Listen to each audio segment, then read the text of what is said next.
abilities that people are trying to force and limit the vote of the people. So you have to have an ID now, which is another big obstacle to vote.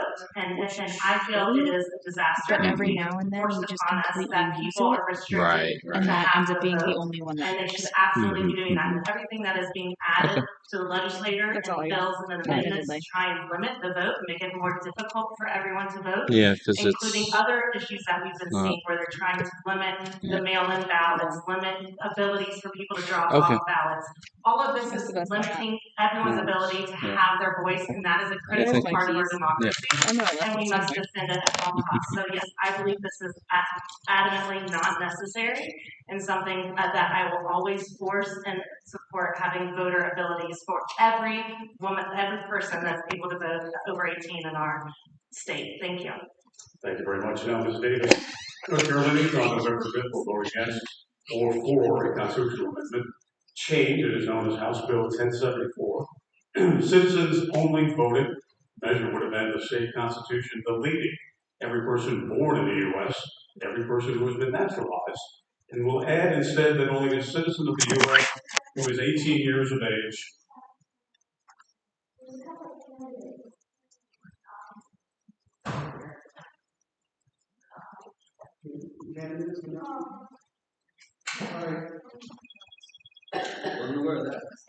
Mr. Carr.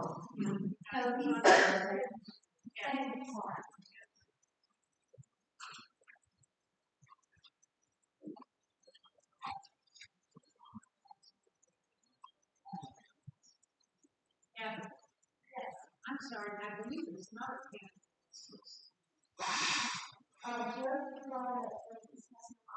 okay, so thank you. something's wrong. Ms. Davis, let me read that again. No problem. North Carolinians on November 5th will vote for or against a constitutional amendment change. It is known as House Bill 1074. Citizens only voted as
Move on to question number 3, and again, we will start this time with you, Ms. Clark. North Carolina bills, Senate Bill 20, House Bill 533. Senate Bill 20 has passed, 533 has not yet passed. Appear to be diminishing control of how a woman may want to handle an unwanted pregnancy. They require procedures to be performed only in hospitals and not inside of an abortion clinics. That creates for a woman and her family a higher cost structure, hospital versus clinic. And it removes anonymity, and the hospital doctor must document the procedure. These bills remove what Planned Parenthood offers, low-cost health services with doctor privacy. What is the benefit they offer, and do you support these bills, and why? Thank you. One sentence to this: abortion is health care. Period. End of sentence. I will always support a woman's right to choose. My husband and I chose to have 2 kids. That was a very personal decision for us as to when we wanted to start a family and expand our family. And I will always respect a woman's right to choose about what makes the best sense for her body and her future. And that is along her decision with her partner and in consultation with her doctor. I want to specifically talk about the doctor aspect of this because my husband is a surgeon, and knowing that the doctor community, medical community, now has to be up against very confusing legislation that was made by men in our General Assembly that has no expertise in medical care, and the medical community cannot use their Hippocratic oath to do what is in the best interest of their patient. They are now confused as to if they are potentially up against a liable risk. That is infuriating to me because women are being turned away from care that they so desperately need. And if they're not septic enough or if they're not bleeding out enough, they're turned away from care that might potentially prevent them from having a healthy baby at a later date. So I will never support legislation that limits the rights of a woman, and that is why I'm proudly endorsed by the Planned Parenthood. Thank you very much. Ms. Davis, same question. North Carolina Bill 7, Senate Bill number 20 has passed. House Bill 533 has not. They appear to be diminishing control of how a woman may want to handle an unwanted pregnancy. They require procedures to be performed only in hospitals, not in abortion clinics. They create for a woman and her family a higher cost structure, hospital versus clinic, and removes anonymity, and the hospital doctor must document the procedure. These bills remove what Planned Parenthood offers, low-cost health services with doctor privacy. What is the benefit that they offer, and do you support these bills, and why? I am a mom of 8 children, so I think you understand where I stand with this abortion. Every day I am with my children, I feel blessed. But I am pro-women's rights also. I am very comfortable and proactive supporting this bill. That 12 weeks, and then if there is a problem with the child and harm with the mother, 22 weeks, and then 20 weeks if incest and rape. That's all. Thank you very much. And our final question, we will begin with you, Ms. Davis. What differentiates you from your other candidate? Please speak about yourself. Good evening, everyone. I'm Janice Davis, 40 years old. I am raised and born in Philippines. I came from humble background and big family. I am blessed with 8 children, namely Courtney, Andrew, Clarion, Casey, Archie, Chloe, and Audie. I run for NC House 57 because I want to show and also want to protect the future and safety of my children and our children. I promise when I be in the office that I will offer an open, honest, and compassionate service for all. Once again, God bless everyone, and God bless America. Thank you. Thank you very much. That concludes our questions for the candidates. Thank you very much. Please join me in thanking them. Can I do my closing? Oh, I'm sorry. Did I forget you? Yeah.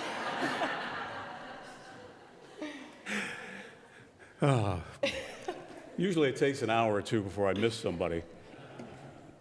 Ms. Clark, what differentiates you from your opponent? And if you would, please speak about yourself. Thank you. And I do want to thank the event organizers for putting this together. It's very important to be educated and informed ahead of your vote. So thank you again for everyone else for coming. I'm going to speak to 2 reasons why I believe I'm the correct candidate for this position. First and foremost, I was born and raised in North Carolina. I grew up in the public school system in Western North Carolina. I did my undergraduate and graduate degrees at UNC Chapel Hill. My husband and I are here in Greensboro for the past 5 years, raising our 2 daughters with no plans to leave. We love this community. Everything I am today is because of our great state of North Carolina.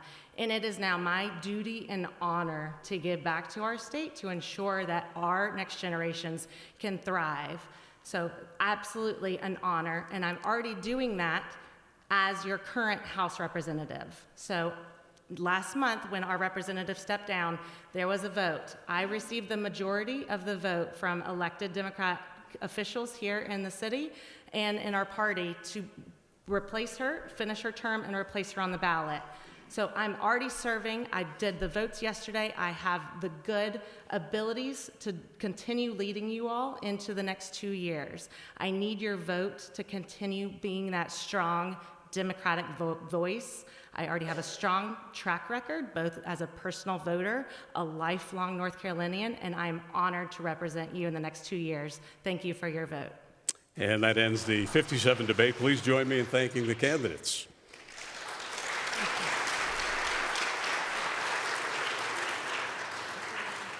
And will House candidates Alan Branson and Tanisha Dukes. This is House 59.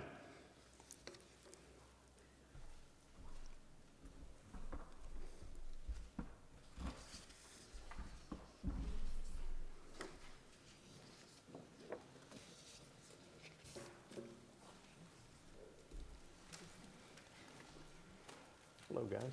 Hello.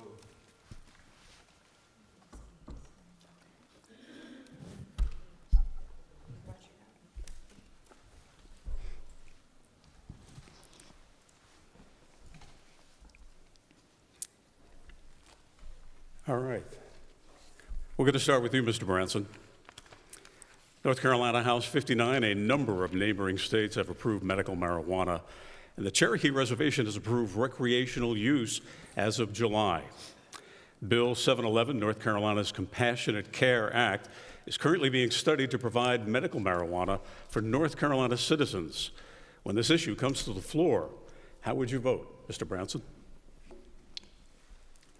I would like some more information. As a company owner and a CDL driver across the state of North Carolina, all of our guys and gals are drug tested randomly throughout and with an accident. They're definitely tested to go before the doctors and have a test done. So I am really not 100% supportive of medical marijuana currently for those particular reasons, because I have an employee base that travels over millions of miles per year with a fleet in North Carolina, South Carolina, and Virginia. And I know most of you will see the advertisements on TV on a daily basis. The insurance companies or the owners and operators are not on your side, and that is my reason for not standing with medical marijuana, and our current majority has not stood with medical marijuana in the House. Thank you. Ms. Dukes, the same question. A number of neighboring states have approved medical marijuana. The Cherokee Reservation has approved recreational use as of July. Bill 711, the North Carolina Compassionate Care Act, is currently being studied to provide medical marijuana for North Carolina citizens. When this issue comes to the floor, how would you vote? I think that this goes back to when we talk about who has access and then what that opportunity looks like.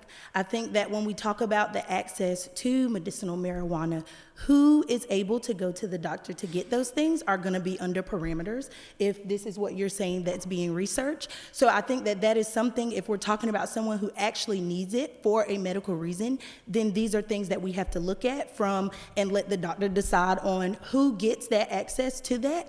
But as we talk about the recreational use, I also think that that goes back to another twofold piece of this, which talks about who is having the access to this? What does that business look like? We know that those are going to be extreme guidelines that the businesses will be under to end up even being a dispensary for this. And so I think with more information as well on what will the parameters be, who will be the people who will have access to medicinal marijuana, and then their access and what that looks like when we're out. But on the floor, as far as medicinal marijuana, I would stand beside that. Ms. Dukes, we will begin with you for question number 2. This week, millions of dollars sought for the Opportunity Scholarships Private Schools Voucher Program was added to House Bill number 10. It passed both the House and the Senate, and it means that higher income families are now eligible to receive vouchers in time for the new school year. How do you feel about that? For me, being a public school teacher, coming to Greensboro just to be a public school teacher, having a master's in school administration, understanding that I am also a doctor of education from High Point University in educational leadership, public schools is near and dear to my heart. My husband is a public school teacher. My mother is a public school teacher. My son is a public school student. At no fact or case should we ever take money from our public schools and give them to private school vouchers. If you would like to pay, everybody has a choice. Guilford County is a hub, the 3rd largest school district and county in our state. It is a hub for choice for our students. However, at the expense of our public schools, we should not afford that opportunity to wealthy families who are able to fit the bill. When this hit the House floor a year ago, almost to date, my son's school was without heat and air. So I had to come get him at 12 o'clock, but also witness a bill hit the floor that took more money out from our children at our public schools. My son did attend a Title I school. I was an assistant principal at a Title I school. So I know what it's like to try and budget when there's no money there for us to budget. It's not a misappropriation. It is an underfunded system by our state. Thank you. Mr. Branson, this week millions of dollars sought for the Opportunity Scholarships Private School Vouchers added to House Bill 10. Passed both the House and the Senate, and this means that higher income families are now eligible to receive vouchers in time for the new school year. How do you feel about that? I supported the bill yesterday on the floor. I support school choice. The current budget in Guilford County and the state of North Carolina, Guilford County first is over 50% of the tax base going to the school system. Over 61% of the tax base on the state level is going to the school system. The families and the children should have the opportunity. I'm a product of Guilford County schools, born and raised here. My wife was a teacher in Guilford County Public Schools for 9 years, fresh out of college. My daughter is currently an EC teacher in Guilford County schools. I am very familiar with the budget process in Guilford County schools. I led a team to bring the Board of Commissioners when I served from 2012 to 2020, together with the Board of Education, to brainstorm ways that we could raise funds, pass bonds, to have an opportunity for the children of Guilford County to have the best technology, the best facilities on the market. Charter, private, public, or homeschool should be the family's choice, and everybody should have an opportunity for a wonderful education to grow and move further. Mr. Branson, question number 3 will begin with you. North Carolina Bill, Senate Bill 20, which has passed, and House Bill 533, which has not, appear to be diminishing control of how a woman may want to handle an unwanted pregnancy. by requiring the procedure to be performed only in hospitals and not in abortion clinics. This creates, for a woman and her family, a higher cost structure, hospital versus a clinic. It removes anonymity, and the doctor must document the hospital procedure. These bills remove what Planned Parenthood offers, low-cost health services with doctor privacy. What is the benefit they offer, and do you support these bills, and why? I'm a pro-life supporter with some pieces of information in there where it should be up to the individual, the family. It should be up to the recommendation of the doctor, whether the fetus is in danger or the mother is in harm or danger of having some medical difficulties. The 20-week period that has been moved to 12 weeks, I'm okay with. Some wanted shorter. Personally, I'm fine with what we currently have. I think the state and the federal government should not be involved in this. I think it should be solely left up to the individual families. There's situations where you have rape, incest, that I think there's opportunity with the doctor's order and the family's decision to make the choice of whether to stay the course. Ms. Dukes, the same question. North Carolina bills, number 20 in the Senate, 533 in the House. The one in the Senate has passed, the one in the House not yet. They appear to be diminishing control of how a woman may want to handle an unwanted pregnancy by requiring the procedure to be performed only in hospitals, not in abortion clinics. That creates for the woman and her family a higher cost structure, hospital versus clinic. It removes anonymity, and the doctor must document the hospital procedure. These bills remove what Planned Parenthood offers, low-cost health services with doctor privacy. What is the benefit that they offer, and do you support these bills, and why? Well, as a woman, I do not. I think that the privacy between a woman and the decisions that her and her family have to make, or that person and their family has to make, should reside with them, their family, and the doctor. I also feel that as we're talking about this, I can't help but bring it back to access and opportunity. That means that if that person does not have the money to forth the bill, this is now an unwanted pregnancy, not even just an unwanted pregnancy, but it also goes back to this builds up the higher rate of our mortality rate, which North Carolina is leading in. This also talks about the stillborn of babies that we have, which North Carolina is also in that top leading numbers across our country. And so when we bring this back, this is something that should never hit the House floor. I am not a medical doctor. I cannot determine how far is enough or if there is an exception. There is no exception to a woman's right and the right that she chooses to her body. If this is her choice, her family's choice, the parents, or even a person's choice, they should have the autonomy, the bodily autonomy to make that decision in the privacy of them and their families. We don't even get to call it tough. We don't even get to call that decision tough because we're not there with them to make that decision in front of their healthcare provider. So I will not stand with that bill. Thank you. The final question will begin with you, Ms. Dukes. And it is, what differentiates you from your other candidate? Please speak about yourself. I bring real world experience. I know what it's like to bring yourself up by your bootstraps out of poverty. I know what it's like to understand what it is to provide childcare, pay for childcare, and also try to understand a livable wage and provide groceries on a teacher's salary. I know what it's like to have the said American dream and understand how are we going to get there with lower wages. I understand what it's like to also live in the county and wonder, okay, job creations, our economy, the infrastructure. I think that I have set myself apart by ensuring that I have spoken with all town council members in every municipality in House District 59 to ensure that I get an understanding of where we live, what it is that we need from our community, and what is it that I can go to the General Assembly and fight for and ensure that we receive. I think that that sets me clear apart, and I'm hoping that that will also allow you to vote November the 5th. And Mr. Branson, the same question.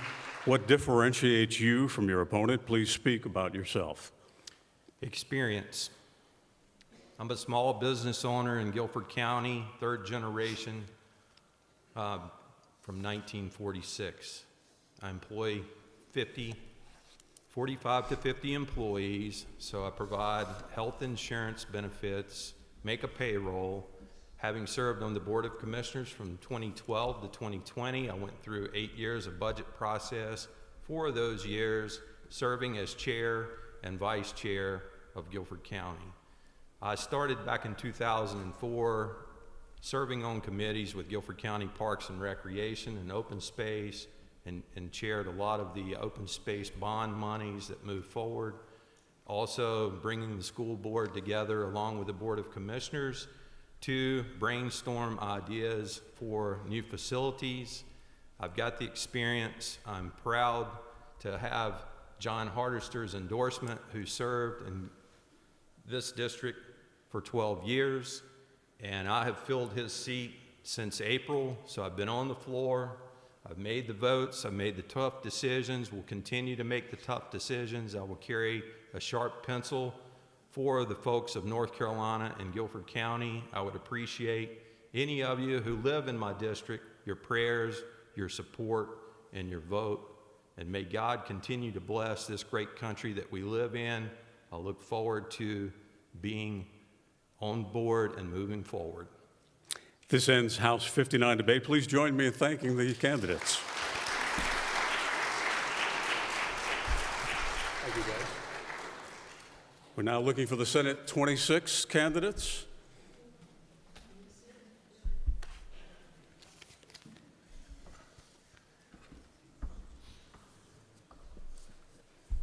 Senator, how are you? Yeah, I'm doing well, sir. Thank you. Nice to see you. Yes, sir. Nice to see you. Thank you.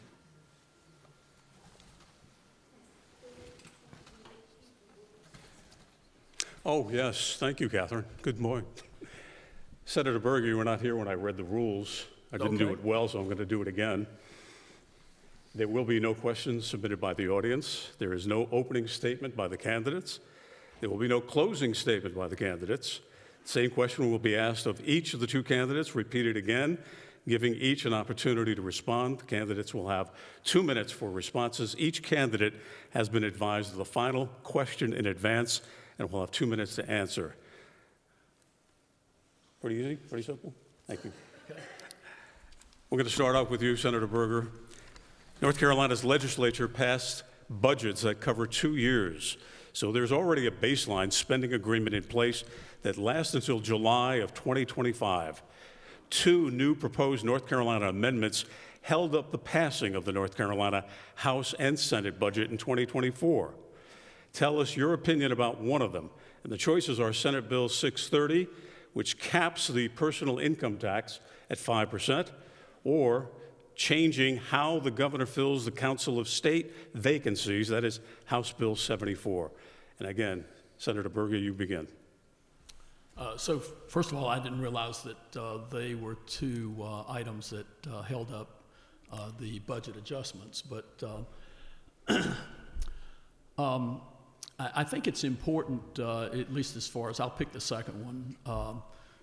The governor in North Carolina has a lot of authority to do things, and it's my belief that if you have someone who is elected to a Council of State position, and the voters of the state of North Carolina have selected that person based on their qualifications and based on the political party that they are a member of, that when a vacancy occurs, then the governor should replace the person that was elected with someone of the same political party. And I just think that's appropriate. It recognizes the voice of the people, recognizes that that voice is something that is being listened to. Thank you. Dr. Luking, I'm going to ask you the same question. North Carolina's legislature passes budgets that cover 2 years, so there is already a baseline spending agreement that's in place, and it lasts until July of 2025. 2 new proposed North Carolina amendments held up the passing of the North Carolina House and Senate budget in 2024 Tell us in your opinion about one of them. The choices are Senate Bill 630, which caps the personal income tax to 5%, or House Bill number 74, changing how the governor fills the Council of State vacancies. Thank you. I think I will choose the first option. So there have been a number of changes within the tax policy over the last decade, particularly under the leadership of my opponent. And basically, tax policy in our state has become more regressive. And what that means is that folks in the middle class and in the lower class are finding a higher level of tax burden put on their shoulders as the tax burden on the higher income folks and on corporations is further lessened. My opponent has often boasted of his drop both in corporate tax rate with an eventual goal to reach 0% within just several years. We're one of the lowest in the state currently. He often boasts of this as one of the great reasons why our state has done so well from a standpoint of economic growth of late. I will note that we were beat out this year by the state of Virginia. Their corporate tax rate is currently 6%. I am not in favor of limitations on either personal tax or corporate tax rate in terms of the sense that if we drop it too low, our taxes will become more regressive. They'll put more and more on the shoulders of the middle and the lower income class. We'll see more higher property taxes as corporate taxes are dropped and taxes on higher income are dropped. So basically, I'm in opposition of that. Thank you, sir. Question number 2, Dr. Luking, we're going to begin with you this time. North Carolina bills, Senate Bill 20, which has passed, and House Bill 533, which is not yet, appear to be diminishing control of how a woman may want to handle an unwanted pregnancy. They require the procedures to be performed only in hospitals and not abortion clinics. That creates for the woman and her family a higher cost structure, a hospital versus a clinic. It removes anonymity, and the hospital doctor must document the procedure. These bills remove what Planned Parenthood offers, low-cost health services with doctor privacy. What is the benefit they offer, and do you support these bills, and why? And that's 630, you said Senate? It's Senate Bill 20 and House Bill 533. All right, 533. Okay, thank you. So I am not in favor of these bills. Senate Bill 20 has tightened the restrictions on abortion as far as dropping it to 12 weeks. As you know, there is from 12 to 20 weeks an exception in the case of rape or in the case of danger to a woman's life. I'm a family doctor, and I fought my whole life to preserve life, save life, and extend lives. But I also fought my whole life as a doctor to honor the autonomy of each patient to make their own rightful decision on how they care for themselves and their own health care. And I've struggled to a certain extent, but I've come down strongly on the fact that women have autonomy in this decision and should have complete right to their own decisions before the age of viability, which has been dropping over the years, but is still falls within the 20-plus week, 22, 23 week. So where we were, I was in favor of that. I'm not in favor of the further restrictions.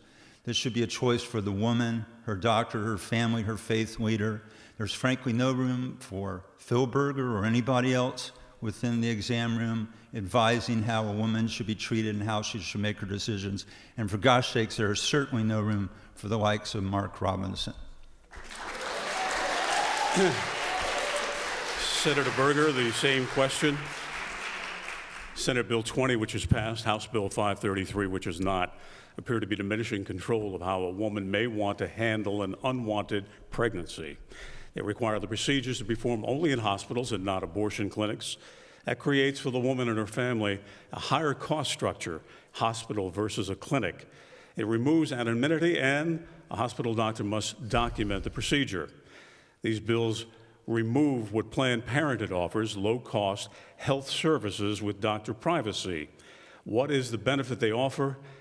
Do you support these bills, and why?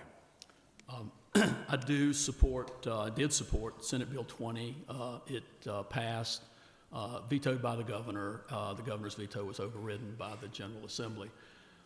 Since the Dobbs decision basically said that the states are the venue for making decisions about this, we in the General Assembly tried to take a balanced approach to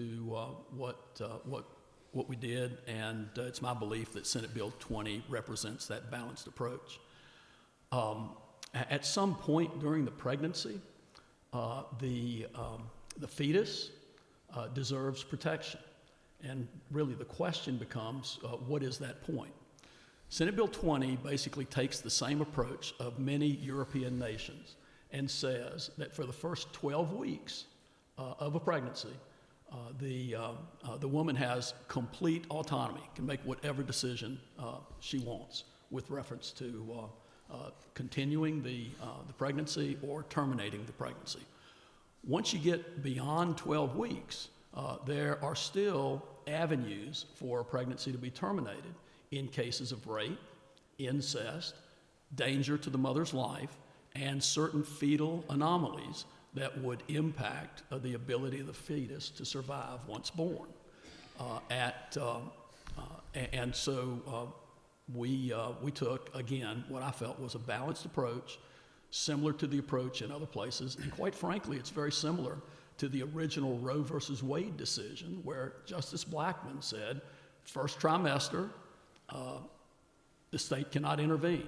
Second trimester, the state can regulate. Third trimester, the state can prohibit.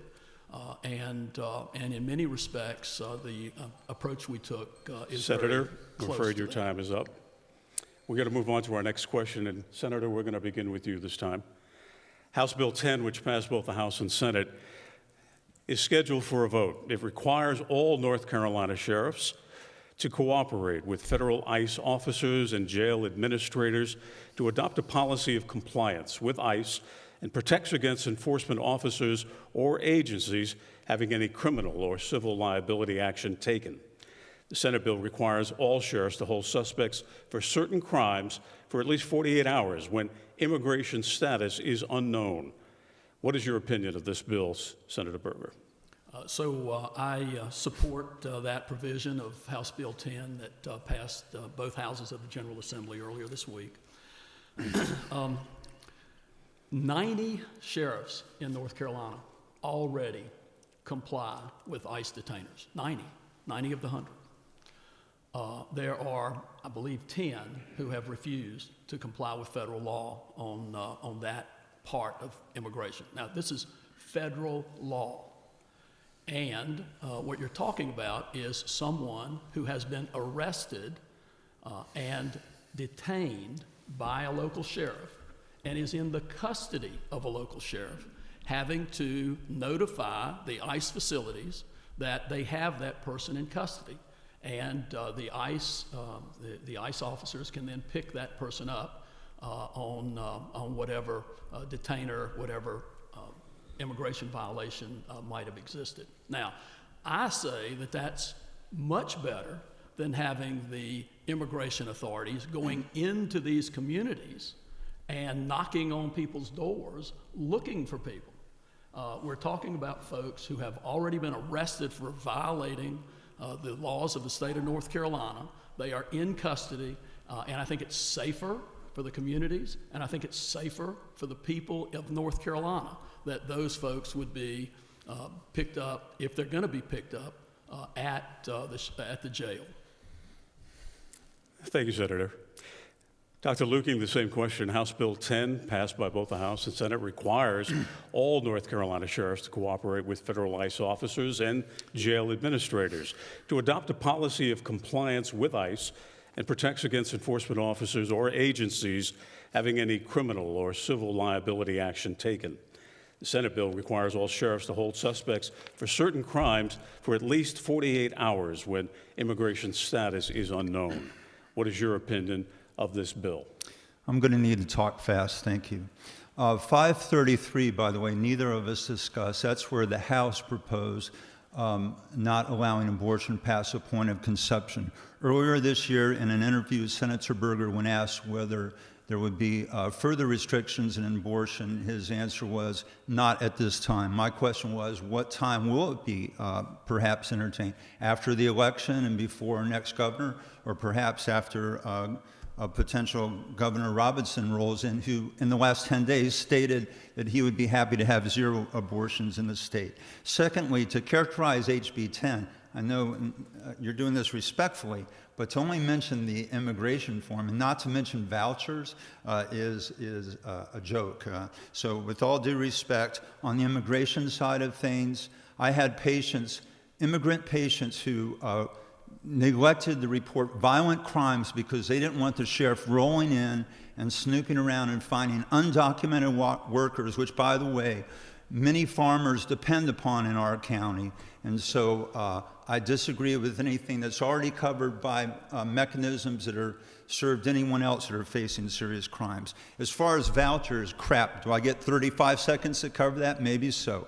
We're 48th in the nation as far as funding for the per student. We're 49th as a measure of our GDP. We're the only state in the last 20 years that saw an actual drop in public school funding. And for them to ram vouchers in through under the auspices of this, hoping that discussions like this would occur without even bringing it up, I think is dead wrong. This is a trickery for the rich, and it's ignoring all the 1.5 million public school students who are depending on a solid education from our state. Thank you. And the final question, Dr. Lukey, we'll begin with you. What differentiates you from your opponent? Please speak about yourself.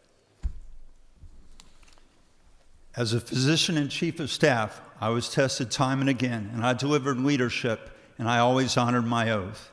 As senator, I will do both again. At crucial times, my opponent has failed both of these tests. His opportunity to truly lead and not to follow came 12 years ago when he had the power to expand Medicaid to our state. Instead, he followed a partisan path and rejected it blindly. 12 years passed. Thousands of uninsured died unnecessarily, including some of my patients. Billions in tax dollars were lost, and our hospitals declared bankruptcy at a rate 4 times higher than the expansion states, including your own hospital, Senator. You've taken credit for rescuing it, though it remains fragile. But what about all the other hospitals that failed? You're like the arsonist who torches half the town and then brags about calling the fire department for one house. Now you've taken the same wrecking ball to your sacred oath to faithfully follow our state's constitution. Somehow your obligation to provide a sound public education to all kids has degraded into dismantling our public schools brick by brick while pushing vouchers for the rich. Your quote, "We have a responsibility to educate all children, whether they're rich or poor." You got the rich part down, sir. No supermajority or friendly Supreme Court can deny the moral fact that public funds for private schools is at best a flawed and at worst a bad faith interpretation of your constitutional responsibility. You've broken your oath. Thousands lay dead in our cemeteries across the state, and a whole generation of school kids face a second-rate education, all because of my opponent's weak leadership and a dishonored oath, and I could do better. Thank you. Senator Berger, the same question for you, sir. What differentiates you from your opponent? And please speak about yourself. Sure. First of all, I want to express my appreciation to the synagogue for hosting this event. I want to thank the people that have put together the questions, and I will try to be respectful of the fact that those questions are being asked of us, and I'm not here with some prepared remarks to talk about things that the hosts of this event did not ask about. And if they had, I'd be more than happy to talk about them. I was born in New Rochelle, New York. My family moved to Danville, Virginia when I was a small child. Grew up there, graduated from the public schools in Danville, Virginia. My wife and I got married shortly after high school. We have 3 wonderful children. They are all 3 grown, and we have 5 beautiful grandchildren. All 3 of my children went to and graduated from the public schools in Rockingham County. They got a good education in those schools. And all 3 of them went on to university and then to law school. All 3 are lawyers. We're as proud as we can be of them. I have spent the last 24 years of my life representing people in this region, the state of North Carolina, and doing the best that I could. Some people say that's the good news and the bad news, to do everything possible to help folks in North Carolina be successful in their private lives. We took over the General Assembly in January of 2011. At that time, North Carolina was floundering. We had a budget deficit of $2.5 billion halfway through the fiscal year. We had $3 billion owed to the federal government for unemployment benefits. Today, North Carolina has among the lowest taxes in the nation. And thank you, Senator, but your time is up. Third fastest growing state in the United States. Thank you, Senator. That concludes Senate 26 debate. Please join us in thanking the candidates.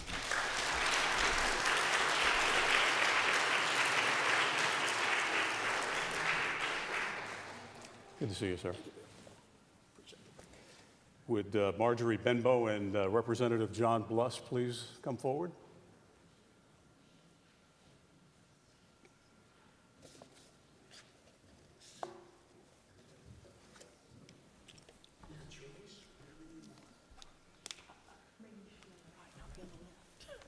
Don't get me too close to this guy.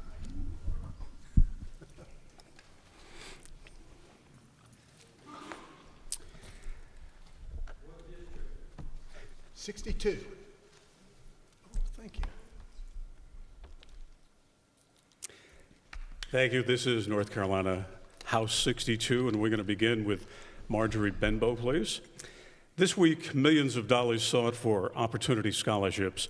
Private school voucher program was added to House Bill 10, passed both the House and the Senate, and that means that higher income families are now eligible to receive vouchers in time for the new school year. How do you feel about that? You just touched upon the number one reason why I'm running. I am not a career politician. I'm a champion of public education. I used to be a public school teacher. And when I was a public school teacher, we were paid 48th in the nation. And my husband, who was a combat soldier, came to me and he said, I cannot feel comfortable being deployed knowing that you could lose your home, our cars, etc., if you were surviving only on your income. So at that point, I left the profession that I absolutely loved. I was coaching men's soccer, and I became a lawyer. And I do love lawyering. I do love lawyering too. But vouchers take public dollars away from public schools. Public dollars belong in public schools. Taxpayer dollars do not belong in private schools. If you took the $800 million that was just voted on today or yesterday, snap, it would be $8,000 pay increase, $8,000 pay increase for teachers. We shouldn't be doing that. North Carolina suffers from another statistic. Not only are we 41st or 42nd in the nation, depending upon who talks about it in pay, North Carolina teachers are also top in the nation for using their own money to pay for supplies. Absolutely no excuse. Vouchers, if I get elected, I will take these vouchers out. I promise. That's the reason why I'm here today. And the reason why I want to take these vouchers out is because just like our Constitution says in North Carolina, Section 15, access to public education is a right for the citizens. For over 30 years, it has been fought in our North Carolina Supreme Court, and nobody has done a thing about it. Absolutely no excuse. It's time to address that constitutional right and give our children hope again. Thank you, Ms. Benbow. Representative Bluss, the same question. This week, millions of dollars sought for opportunity scholarships, private school voucher program was added to House Bill 10. It passed both the House and the Senate, and that means that higher income families are now eligible to receive vouchers in time for the new school year. How do you feel about that? Well, I'm in favor of it because I'm in favor of the concept of school choice. You know, education is one of those few endeavors, those few areas where we seem to measure ourselves and whether we're doing well only from the input side, meaning, oh, if I'm spending more money than here, then we're better here. And we've got to focus more on the outcomes. Are we preparing our students, each unique individuals with unique talents and an individual future, are we preparing them to face a modern world? And I'm sorry, but to a large extent, we're not. And I keep hearing, oh, if only there's more money, and I don't think there's any amount of money in the world that you could appropriate today that you wouldn't have tomorrow them saying, well, we just don't have enough money to get the job done. And school choice empowers parents and enables them to get involved in their kids' education and pay closer attention, and that is one of the key drivers of performance. So I'm way more worried about producing the outcomes, actual children learning actual things, than just measuring the inputs and having bragging rights that I spent more than you. And I'll tell you something else this session, because I've been out 6 years now, and we've had some unique things happen. I am never again going to sit and be lectured on education by people who were willing to shut the schools down for 2 years and fight reopening them. Don't tell me you care about the children if you were part of that effort to keep those schools shut down when there was no medical reason to do so. Question number 2, we're going to begin with you, Representative Blust. A number of neighboring states have approved medical marijuana. The Cherokee Reservation has approved recreational use as of this past July. Bill 711, the North Carolina Compassionate Care Act, is currently being studied to provide medical marijuana for North Carolina citizens. When this issue comes to the floor, how would you vote? Well, I'm not a big fan of marijuana, and one thing we got to keep in mind that I've read, now I'm no expert, never smoked any in my life, but and when I was in the Army, one night some people blew some on me when I was sleeping, actually in the barracks. But from what I read, marijuana today is not the same as the marijuana from 30 and 40 or even 20 years ago. It's much more potent and stronger and addictive even. What I've always said, because this issue's been around for a long time, the medical marijuana, and I've had some people tell me that yeah, it really does help. And I don't know, because I'm not a doctor, but I've always told them, here's what I require before I would support it. I want some real medical people to tell me this is a valid treatment. That yes, we would like this, that we see benefit from being able to prescribe this. And I want some measure of control to where only those people that need it for medical reasons can get it. Those two things would have to be pretty surefire for me before I'd vote for such a bill. Ms. Benbow, the same question. A number of neighboring states have approved medical marijuana. The Cherokee Reservation approved recreational use in July. Bill 711, the North Carolina Compassionate Care Act, is currently being studied to provide medical marijuana for North Carolina citizens. When this issue comes to the floor, how would you vote? With regards to medical marijuana, I think that it is an aspect of compassionate care. And I have actually been around people in other states who have sworn by it at the end stages of cancer as well as other items. I need to also understand the study of it, because I too believe that I know that 70% of my constituents are for it. And the first thing I'm going to do when I'm elected is I'm going to listen to my constituents. And the second thing I'm going to do is I'm going to look and listen to the experts. because I want to make sure that indeed I listen and I'm informed and I vote appropriately. So I also believe that any type of medicine, whether it's prescribed, et cetera, needs to have controls in it as well. So whether we're talking about Ritalin, we need to make sure that nobody's doctor shopping or anything like that, but in essence what we're doing is we've got any medicines in control, and we're also doing smart decisions with our prescriptions. So when it comes to medical marijuana, based on what I know, 70% of my constituents, I did a check right now, are for it. Second of all, I don't know the Compassionate Care Act, and that makes me hesitate because I need to read the data on what the medical doctors are saying, much like my opponent is.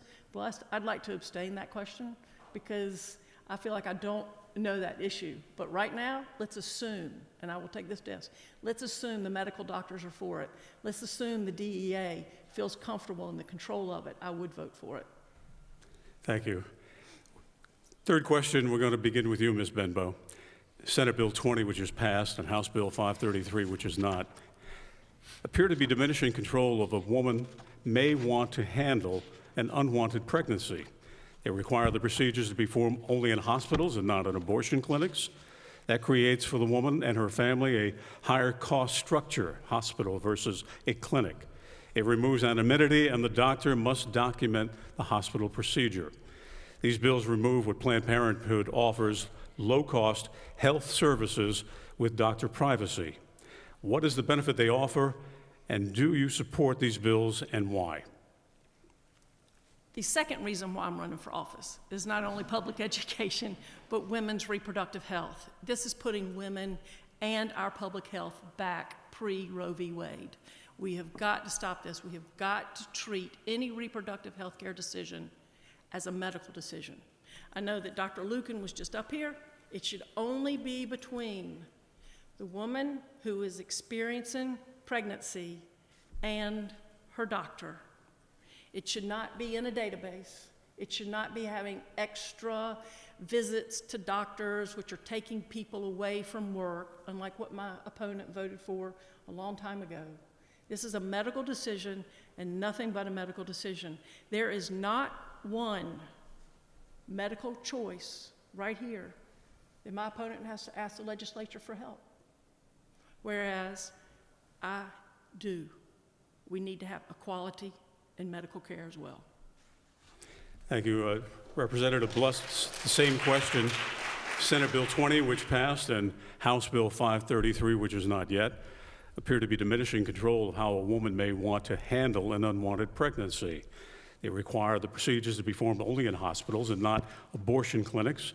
That creates for the woman and her family a higher cost structure, hospital versus clinic. It removes anonymity, and the doctor must document the hospital procedure. These bills remove what Planned Parenthood offers, low-cost health services with doctor privacy. What is the benefit that they offer? Do you support these bills, and why?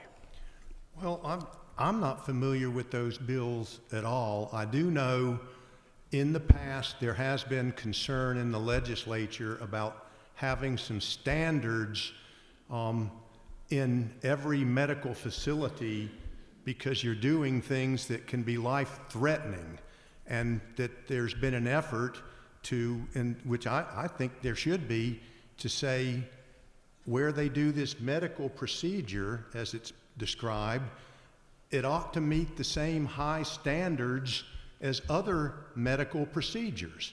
That to me is common sense. I do think in general, I'm not for interfering with anybody's reproductive health. It's such a nice euphemism, but I can tell you this. My activities caused an unexpected pregnancy, and so I've been right there. I've seen the ultrasound, and I knew right then that was a little baby. That was a human life, and she was born early, had to be induced, and she was a tiny little thing, and I used to hold her right there and try to feed her from a little, it wasn't much more of a syringe, And I just became aware in those hours and hours and days that human life is a miracle. And it's not just something that can be given to little slogans here and there and this and that. And we ought to stop and think about that there's just, and one side of this issue just doesn't seem to want to admit or recognize that there's two lives involved. Not just one, there's two, and who speaks for the other life involved? That's just, I just approach it from a different perspective. Thank you, sir. We're going to final question. We're going to begin with you, Representative Blust. What differentiates you from your opponent? Please speak about yourself. Well, I don't really know. Really, today's the first time I've ever met her and found out anything about her, so I can't say anything about my opponent, really. I would just say I'm uniquely qualified. We moved here in May of 1961 to this area. I went to Western Guilford, learned my values here locally in this district, scored my first touchdown, the first game I ever started on the Northwest field, also in this district. Left the day I turned 18 to join the U.S. Army. I served 2 different times, a total of 5 years. I've gone and served this country and sacrificed for it. I love this country. I love this area. I know its history. I know its needs. I've served for a total of 20 years. I'm not a career politician. If my opponent wins, she'll soon find you can't be a career legislator. The money's not, there's not enough money. But I'm 70. I served a total of 20 years. 50 not serving is way bigger than 20. I do think I developed a reputation. Get my hand out, it's got quotes on it from others about me that I think you can give more weight than what we say about ourselves. I think I developed a reputation for integrity and independence, and even if I will vote against my own party if they think it's wrong, and I'm sure you know that having covered it, I've stood up and I've spoken in the House against, knowing that the speaker up there is not liking what I'm saying, but I've tried to defend the integrity of that institution. And one of the biggest reasons I'm running was the casinos and the Summerfield de-annexation and the procedure that was just thrown aside in a rush to get specific outcomes. And we've got to respect that institution. Thank you. Appreciate it. Ms. Benbow, the same question. What differentiates you from your opponent? Please speak about yourself. My opponent and I could not be more different. He is a career politician. I'm a public servant who began volunteering before I was age 10. I have not been on the ballot for the past 30 years in almost every single election. This is the first time I've run. And the reason why I'm running is because I felt North Carolina has too many rights on the line. I'm a servant leader, and with that, during this election cycle, I noticed a difference between the way we were approaching our election. I noticed that my opponent was posting conspiracy theories, putting up hate and divisive remarks, whereas I was knocking on doors. I personally have knocked on over 2,000 doors in my district. I've listened to my neighbors, asked them what issues are important, and the 2 issues that keep coming up, which were the reason why I was running, were public education and women's reproductive rights. He believes, unlike me, that public dollars belong in private schools. I, on the other hand, know that public dollars belong in public schools. I also know that every pregnancy is unique. And it's between a woman and her doctor to make the decisions and nobody else's decision. He, along with Mark Robinson, will take away a woman's choice. I, on the other hand, will empower women and keep them safe. We need moderates in Raleigh, and I'm proud to say that Democratic Governor Roy Cooper, as well as Republican Jim Martin, have endorsed me because of my commitment to North Carolina and making things great. I will unite, I will not divide. I will listen to and I will serve you. I promise that I am open-minded and not an ideologue. Thank you. Time is With up. help, please vote for me. Please join me in thanking our candidates. Thank you, guys. And thank y'all for having us. And if Senator Garrett and Mr. Paul Schumacher.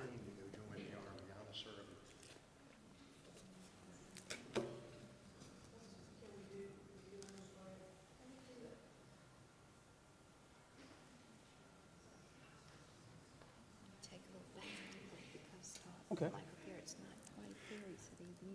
We're going to take a brief timeout. We're going to wait on Senator Garrett.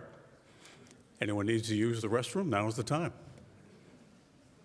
Very brief, promise. 10 minutes.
Continue.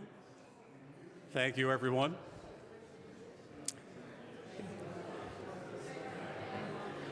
Mr. Schumacher, Senator Garrett, if you would please come forward.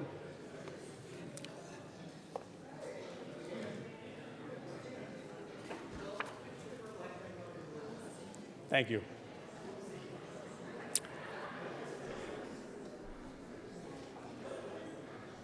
I do want to mention that this event is being live streamed right now, but you can see it later by going to Facebook, and if you type in TE for Temple Emanuel, Greensboro.org, you can see the entire event that has been streamed here tonight. Thank you. Thank you. How you doing, sir? And forgive me, I'm going to read the instructions one more time for Senator Garrett. There will be no questions submitted by the audience. There will be no opening statement by the candidates. There will be no closing statement by the candidates. The same questions will be asked of each of the two candidates and repeated again, giving each an opportunity to respond. The candidates will have 2 minutes for respondents. Each candidate has been advised of the final question in advance and will have 2 minutes to answer that question. Super. We have Paul Schumacher and Senator Michael Garrett, and I'm going to start with Senator Garrett, if I didn't drop his questions on the floor. I knew that would happen. That's the difference between radio and TV. Yes, sir. All right, here we go. Question number one. And again, we're going to begin with you, Senator Garrett. A number of neighboring states have approved medical marijuana, and the Cherokee Reservation has approved recreational use as of July. Bill 711, the North Carolina Compassionate Care Act, is currently being studied to provide medical marijuana for North Carolina citizens. When this issue comes to the floor, how would you vote? I have supported medical marijuana multiple times during my tenure in the North Carolina Senate. It's, to me, something that's not just common sense and good public policy and good economic policy and good criminal justice policy, but you know, it's morally the right thing to do. I think it was last session, in the long session, we had multiple veterans groups that brought veterans from Afghanistan and Iraq who were suffering with PTSD and came to us and really poured their hearts out. I mean, it's not every day you see somebody that's been in a combat zone break down to tears in your office and before a committee who adamantly believe and testified before our committee that marijuana and the ability to use it to treat their condition saved their life and allowed them to get off opioids. And, you know, the Senate, what I do like about the state Senate is every now and then we reach across the aisle and we do something that is in the best interest of the people of this state. And we did. We passed that out of the Senate. And I give Senator Bill Rabin, who's the Rules Chair, who's the lead sponsor on the bill, a lot of credit for walking out on the limb to do something that his base wasn't very supportive of. But we got it out of the Senate, and unfortunately, it got bogged down in the House of Representatives for partisan reasons. Thank you, sir. Mrs. Schumacher, we're going to have the same question for you. A number of neighboring states have approved medical marijuana. The Cherokee Reservation has approved recreational use as of July. Bill 711, a North Carolina Compassionate Care Act, is currently being studied to provide medical marijuana for North Carolina citizens. When this issue comes to the floor, how would you vote? Hello, I'm Paul Schumacher. The way I look at it, if it's a drug, then it's going to be used as a drug. If it's allowed as a drug, then there is no other difference than anything else. Why are we sitting here telling ourselves that we can't use marijuana when we can use something else? As long as it's used responsibly, there is no problem with it. I would vote for the medical use of marijuana. I don't condone the use of marijuana as a recreational drug. That's a totally different story. Thank you, sir. Question number 2, and we're going to begin this time with you, Mr. Schumacher. This week, millions of dollars sought for opportunity scholarships. Private school voucher program was added to House Bill HB 10. Passed by both the House and Senate, this means that higher income families will get vouchers under this new funding in time for the new school year. How do you feel about that? Well, as long as it's the same for all income outlets, I don't see any problem with it. We need to do something about our schools. Our schools have become an indoctrination, and we have gotten away from actual learning. The grades that we're getting out of our schools is abysmal. The outcomes that we're having on national tests needs to be improved. We've got to work on our schools. Senator Garrett, I'm going to ask you the same question. This week, millions of dollars sought for the Opportunity Scholarships Private School Voucher Program added to House Bill 10. It passed both the House and Senate, and that means that higher income families will get vouchers under this funding in time for the new school year. How do you feel about that? I feel a certain kind of way about it. I think you put taxpayer-funded vouchers in with the ICE bill because you want everybody distracted about the ICE bill, not the fact you're taking $6 billion over the next decade out of our public schools and sending it to private, unaccountable, non-transparent schools. These schools don't have to follow a state curriculum. They don't have to have certified teachers. And they don't even have to submit state audits. If you care about tax dollars, why would you support something like that? And as a parent, I agree with Mr. Schumacher 100%. We need to support our schools and invest in our schools and do more for our schools, because public education is always what has created opportunity for families in this country. Public education is the ladder that children climb to pursue their dreams. And to me, when we have schools that can't open on time because the facilities are in such bad shape and it's infested with mold, and we're talking about we're going to go give wealthy people who already have their kids in private schools a taxpayer-funded handout at the expense of our children and our teachers, and they say it's about choice. Okay, let's talk about if it's about choice then. Well, a voucher gives a family $7,000 per kid. What do you think the tuition is at the day school? It's over $20,000. So a single mother working 2 or 3 jobs trying to put food on the table and a roof over her head, does she really have the choice? Does the family trying to work 2 or 3 jobs to make ends meet to provide for their family, to put a roof over their head, do they really have that choice? Absolutely not. What this is, it is about trying to demonize public education and create 2 systems, one for the haves and one for the have-nots. And as the father of 2 young kids who Jack is just beginning his academic career in public education. Thank you, Senator. Time is up. The voucher system offensive. Question number 3. And Senator Garrett, we're going to begin with you. Senate Bill 20, which has passed, and House Bill 533, which has not, appear to be diminishing control of how a woman may want to handle an unwanted pregnancy. They require the procedures to be performed only in hospitals and not abortion clinics. They create for the woman and her family a higher cost structure, hospital versus clinic. It removes anonymity, and the doctor must document the hospital procedure. These bills remove what Planned Parenthood offers, low-cost health services with doctor privacy. What is the benefit they offer, and do you support these bills, and why?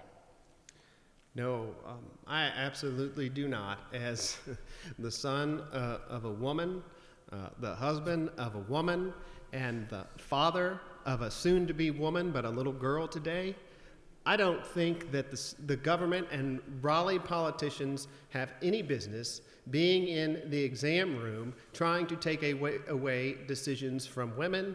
That's between them and their doctor and their family and their faith.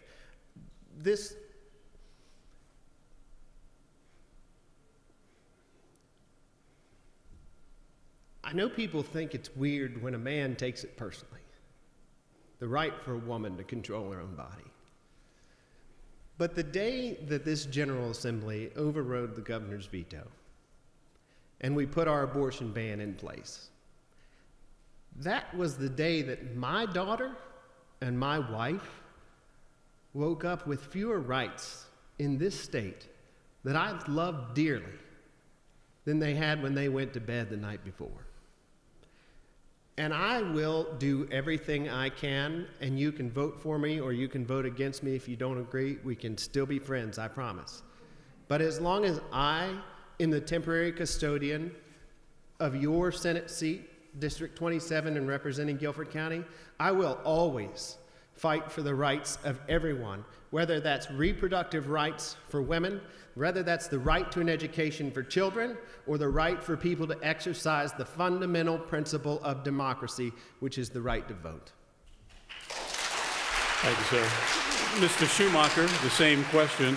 Senate Bill 20, which is passed, and House Bill 533, which is not yet, appear to be diminishing control of how a woman may want to handle an unwanted pregnancy. They require the procedures to be performed only in hospitals and not abortion clinics. That creates for the woman and her family a higher cost structure, hospital versus clinic. It removes anonymity, and the doctor must document the hospital procedure. These bills remove what Planned Parenthood offers, low-cost health services with doctor privacy. What is the benefit that they offer? Do you support these bills, and why? Well, I don't believe that we should be legislating how women rule their bodies. I believe that's between them and God. I would support this bill in the reason that my ex-wife was a gynecologist, and there are instances where having a hospital available is well worth the time it takes to do that. There is no way that you can have all the resources at a clinic that you have at a hospital. And I think that is the main reason for it. Whether or not you're going to restrict someone's right to kill something, that is between you and your God. I'm not going to make a law that says that you can't have the freedom of religion to live the way you want to live. But I am dead set against abortion. I don't believe it is the answer in most cases. It shouldn't be a convenience thing. That's all I have to say. And our final question, we're going to begin with you, Mr. Schumacher. What differentiates you from your opponent? And please speak about yourself. I am a military veteran. I did 23 and a half years in the Air Force and the Air Force Reserves. I am a firm believer in our freedoms, constitutional freedoms. There's a lot of people who would like to see our right to bear arms being constricted. In fact, I believe that is one of the bills that my opponent sponsored. Why would you want to repeal the Stand Your Ground law? Why would you want to make people defenseless? And why would you vote for a government that wants you defenseless? This is not about, oh, well, we have guns and we don't have. Do you have a right to defend yourself, to be safe in your home? I believe you do. And I don't believe any government should take that away from you. And finally, Senator Garrett, the same question. What differentiates you from your opponent? Please speak about yourself. Well, I just want to thank Mr. Schumacher for his service and also how dignified he has run his campaign. I think it's good for people to see that two people can sit on a stage together and talk about important issues that are affecting everyone in their daily life and be civil about it.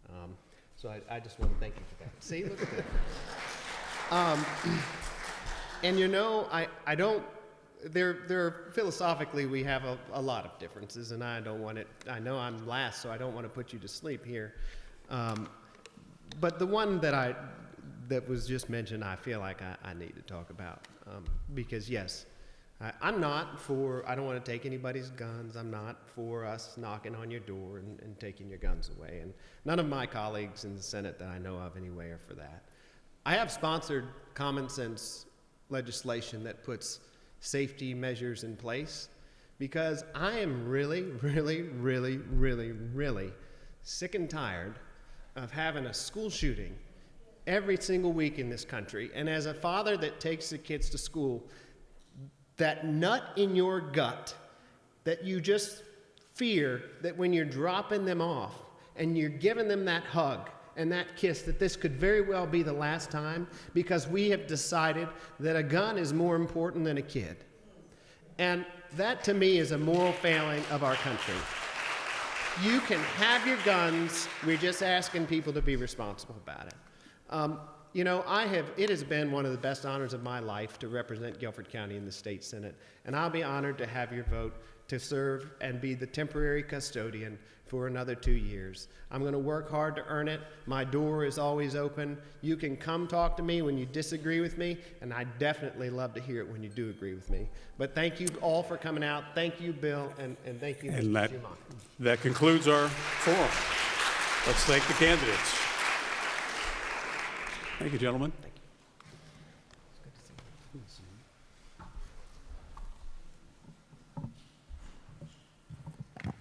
I'd just like to thank Bill O'Neill. Could we just give him a round of applause? And I just want you to know, he's going to be doing our next forum, which is September 17th on Tuesday for county commissioners, but he is retiring this year in November. And so there's going to be a lot of people trying to get him on their boards or working for their organizations. He's going to be more busy than he is now, but we won't see him on TV, and we won't be able to say thank you so much for making such a difference and impacting our lives. So thank you so much.